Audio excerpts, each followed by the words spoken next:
Assalamualaikum warahmatullahi wabarakatuh. Ketemu lagi dengan saya Devi Juliani, guru bidang studi Pendidikan Pancasila dan Kewarganegaraan di SMA Islam An-Nizam Medan. Nah, apa kabarnya nih seluruh peserta didik di Indonesia? Nah, semoga masih tetap semangat ya belajar daringnya. Oke, kita ketemu dalam bidang studi PPKN yang pastinya akan bisa menghasilkan ataupun menumbuhkan sikap nasionalisme dalam diri kita. Oke, kita bertemu kembali dalam mata pelajaran Pendidikan Pancasila dan Kewarganegaraan di kelas 11. Nah, materi kita masih seputaran tentang integrasi nasional. Lebih tepatnya, judul materi kita pada hari ini adalah Strategi Mengatasi Berbagai Ancaman dalam Membangun Integrasi Nasional. Nah, namun sebelum kita memulai pembelajaran pada hari ini, ada baiknya kita melafazkan basmalah terlebih dahulu. Bismillahirrahmanirrahim. Oke, kembali kepada materi pembelajaran kita pada hari ini. Strategi mengatasi berbagai ancaman dalam membangun integrasi nasional. Nah, di pertemuan sebelumnya ataupun di video pembelajaran sebelumnya kita sudah membahas, ya kan? Membahas ancaman-ancaman apa saja yang dapat merusak dan menghancurkan integrasi nasional. Ya, baik itu dianya di bidang ideologi, kemudian politik, ekonomi, sosial budaya sampai dengan bidang pertahanan dan keamanan. Kita sudah tahu bentuk-bentuk ancaman apa saja yang dapat merusak integrasi bangsa ini. Nah, jadi di pertemuan kali ini kita lanjutkan. Kira-kira kita sudah tahu ancamannya nih. Kira-kira strategi apa yang bisa kita lakukan ataupun strategi apa yang dapat kita perbuat untuk mengatasi berbagai ancaman yang muncul di setiap bidang-bidang ini. Ya, masih sama, pokok bahasannya masih sama seperti video pembelajaran sebelumnya. Ya, kita akan bahas bagaimana strategi mengatasi ancaman di bidang ideologi, dilanjutkan bagaimana strategi mengatasi ancaman di bidang politik, selanjutnya di bidang ekonomi, keempat ada di bidang sosial budaya, dan yang terakhir itu di bidang pertahanan dan keamanan. Kita akan bahas tuntas nih, strategi-strategi apa saja yang dapat kita lakukan sebagai warga negara untuk mempertahankan integrasi bangsa dari yang namanya ancaman-ancaman yang datang dari luar maupun dari dalam negeri. Oke, baik, langsung kita lanjut ya. Nah, seperti yang diungkapkan pada pembelajaran sebelumnya, globalisasi telah berpengaruh dalam semua bidang kehidupan. Kita sadari betul, ya kan, seluruh aspek kehidupan kita, seluruh bidang kehidupan kita ini mengalami yang namanya perubahan akibat dari globalisasi itu sendiri. Nah, diantaranya dalam bidang politik, kemudian ekonomi, sosial budaya, serta pertahanan dan keamanan. Nah, sekaitan dengan hal tersebut, Indonesia sebagai bangsa yang besar harus mempunyai sikap yang tegas terhadap segala pengaruh negatif yang datang dari luar sebagai wujud daripada globalisasi. Karena kalau kita tidak pandai memilah dan memilih perubahan yang terjadi akibat globalisasi, maka dampaknya itu lebih banyak kepada dampak negatifnya. Nah, hal itu penting dilakukan untuk menjalankan strategi pertahanan dalam menghadapi berbagai macam ancaman. Nah, langsung kita bahas nih yang pertama, strategi mengatasi ancaman di bidang ideologi. Nah, jadi khusus di video pembelajaran kita pada hari ini kita hanya bahas dua bidang. Jadi bagaimana strategi mengatasi ancaman di bidang ideologi dan di bidang politik. Untuk selebihnya itu akan kita bahas pada video pembelajaran selanjutnya, yaitu di bidang ekonomi, sosial budaya, pertahanan dan keamanan. Oke. Nah, upaya untuk menangkal ancaman di bidang ideologi adalah melalui kebijakan dan langkah-langkah yang tepat dan intensif, yaitu dalam kerangka bela negara. Nah, untuk pengertian bela negara mungkin sudah tidak asing lagi untuk kita, ya kan? Bahwasanya bela negara adalah sebuah konsep yang disusun oleh perangkat perundangan dan petinggi suatu negara tentang patriotisme seseorang. Patriotisme, cinta tanah air, suatu kelompok atau seluruh komponen dari suatu negara dalam kepentingan mempertahankan eksistensi negara tersebut. Nah, kalau secara fisik, bela negara ini bisa kita artikan sebagai usaha pertahanan menghadapi serangan fisik, karena kan secara fisik nih, atau agresi dari pihak yang mengancam keberadaan negara tersebut. Ini kalau secara fisik.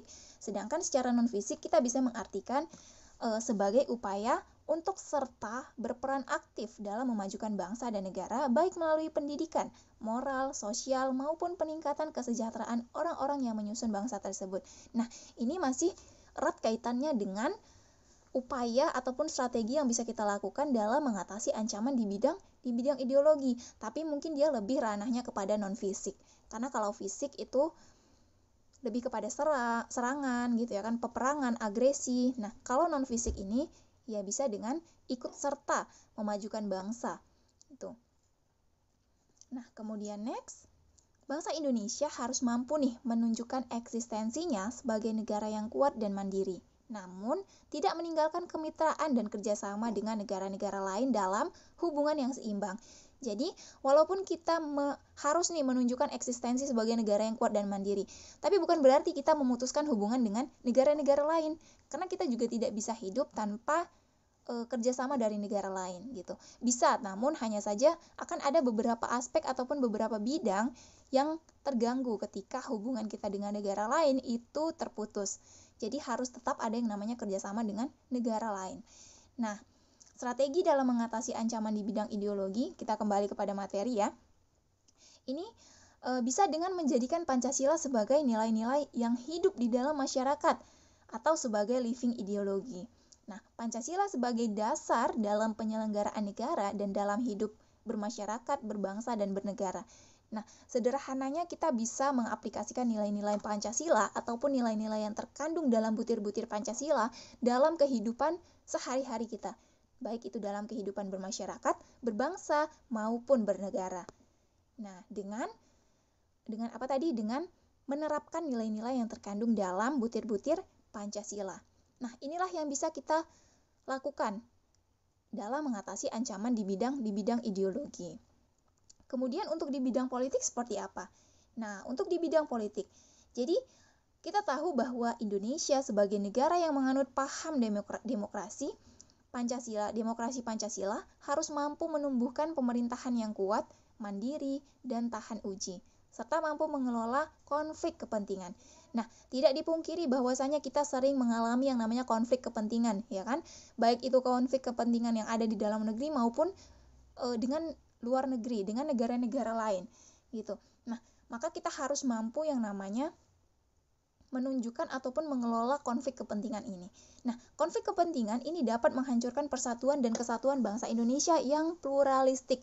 Masih ingat ini kita sudah pernah bahas di bab sebelumnya, ya, tentang persatuan dan kesatuan bangsa, bahwasanya konflik kepentingan menjadi salah satu hal yang dapat menghancurkan persatuan dan kesatuan bangsa dengan sangat cepat. Tuh. Oke, next. Bangsa Indonesia harus mampu menunjukkan eksistensinya sebagai negara yang kuat dan mandiri, sama dengan di bidang ideologi tadi ya, namun tidak meninggalkan yang namanya kemitraan dan kerjasama dengan negara-negara lain dalam hubungan yang seimbang, saling menguntungkan, saling menghormati, dan menghargai hak dan kewajiban masing-masing. Nah, untuk mencapai hal tersebut, bangsa Indonesia harus segera mewujudkan hal-hal sebagai berikut. Setidaknya ada 6 hal-hal yang dapat kita lakukan untuk mencapai hal-hal yang telah kita sebutkan tadi, seperti menjalin kerjasama, kemudian saling menguntungkan, saling menghormati, menghargai hak dan kewajiban masing-masing. Untuk itu kita harus yang pertama melakukan pengembangan demokrasi politik ataupun mengembangkan demokrasi politik. Lalu yang kedua, mengaktifkan masyarakat sipil dalam arena politik. Yang ketiga, mengadakan reformasi lembaga-lembaga politik agar menjalankan fungsi dan perannya secara baik dan benar. Yang keempat, memperkuat kepercayaan rakyat dengan cara menegakkan pemerintahan yang bersih dan berwibawa. Ini dengan kata lain bisa kita artikan sebagai transparansi gitu ya kan, transparan. Memberikan kepercayaan kepada rakyat dengan menegakkan pemerintahan yang bersih dan berwibawa. Kemudian yang kelima, menegakkan supremasi hukum. Lalu yang keenam, yang terakhir, yaitu memperkuat posisi Indonesia dalam kancah politik internasional. Nah, inilah hal-hal yang dapat dilakukan untuk mengatasi yang namanya ancaman di bidang politik. Nah, baik, ini adalah materi singkat kita pada pertemuan hari ini, yaitu tentang strategi mengatasi berbagai ancaman dalam membangun integrasi nasional. Kita sudah bahas 2 bidang nih, bidang ideologi dengan bidang politik. Nah, untuk bidang ekonomi dan sosial budaya, serta pertahanan dan keamanan akan kita bahas di video pembelajaran selanjutnya. Nah baik, semoga kalian paham dan mengerti dengan penjelasan kita pada hari ini. Kita akhiri pembelajaran hari ini dengan melafazkan hamdalah. Alhamdulillahirrabbilalamin. Sampai ketemu di video pembelajaran selanjutnya. Wassalamualaikum warahmatullahi wabarakatuh. Demikian video pembelajaran kita hari ini. Sampai jumpa pada video-video pembelajaran selanjutnya. Dan jangan lupa, kalau video pembelajaran ini bermanfaat untuk kamu, silahkan di like, komen, dan juga share video ini. SMA Islam An-Nizam Medan, unggul, cerdas, islami. Wassalamualaikum.